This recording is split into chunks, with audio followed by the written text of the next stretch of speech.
ప్రభుత్వానికి ఆగస్టు మాసంలో పన్ను ఆదాయం భారీగా వృద్ధి నమోదైంది. జూలై నెలలో పన్ను రాబడి 10,000 కోట్ల లోపు ఉండగా ఆగస్టులో 13,000 కోట్లు దాటింది. మొదటి 5 నెలల్లో ఖజానాకు 61,000 కోట్లు చేరగా ప్రభుత్వం అప్పులతో కలిపి 85,000 కోట్లకు పైగా వ్యయం చేసింది. 15,000 కోట్ల రెవెన్యూ లోటు, 29,000 కోట్లకు పైగా ఆర్థిక లోటు నమోదు కాగా ప్రాథమిక లోటు 18,000 కోట్లకు పైగా ఉంది. ప్రభుత్వానికి ప్రస్తుత ఆర్థిక సంవత్సరం ఆగస్టు నెలలో అత్యధికంగా పన్ను ఆదాయం సమకూరింది. కంప్ట్రోలర్ అండ్ ఆడిటర్ జనరల్ కాగుకు సమర్పించిన ఆదాయ వ్యయ వివరాల్లో ఈ మేరకు ప్రభుత్వం పేర్కొంది. ఆగస్టులో పన్నుల ద్వారా 13,146 కోట్లు వసూలు కాగా ఈ ఆర్థిక సంవత్సరంలో ఇదే అత్యధికంగా నిలిచింది.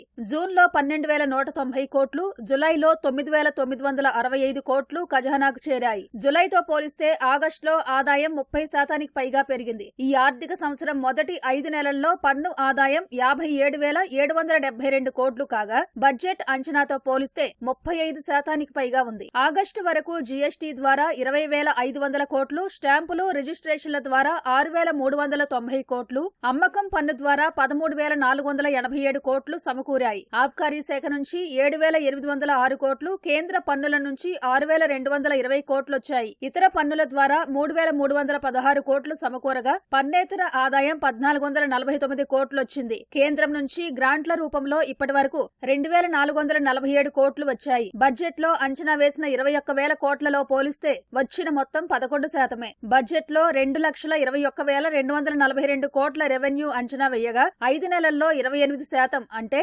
61,618 కోట్లు ఖజానాకు జమయ్యాయి. 5 నెలల్లో ప్రభుత్వం 29,449 కోట్ల రుణాలు తీసుకోగా బడ్జెట్ లో అంచనా వేసిన 49,255 కోట్లతో పోలిస్తే ఇది 60%గా ఉంది. ఆగస్టు నెల వరకు ప్రభుత్వం 85,467 కోట్లు ఖర్చు చేసింది. ఉద్యోగుల వేతనాలకు 18,152 కోట్లు, వడ్డీ చెల్లింపులకు 10,497 కోట్లు, పెన్షన్లకు 11,641 కోట్లు, రాయితీలపై 5,398 కోట్లు వ్యయం చేసింది. ఆగస్టు నెల ముగిసే వరకు 15,521 కోట్ల రెవెన్యూ లోటు, 29,449 కోట్ల ఆర్థిక లోటు, 18,952 కోట్లు ప్రాథమిక లోటు ఉన్నట్టు ప్రభుత్వం తెలిపింది.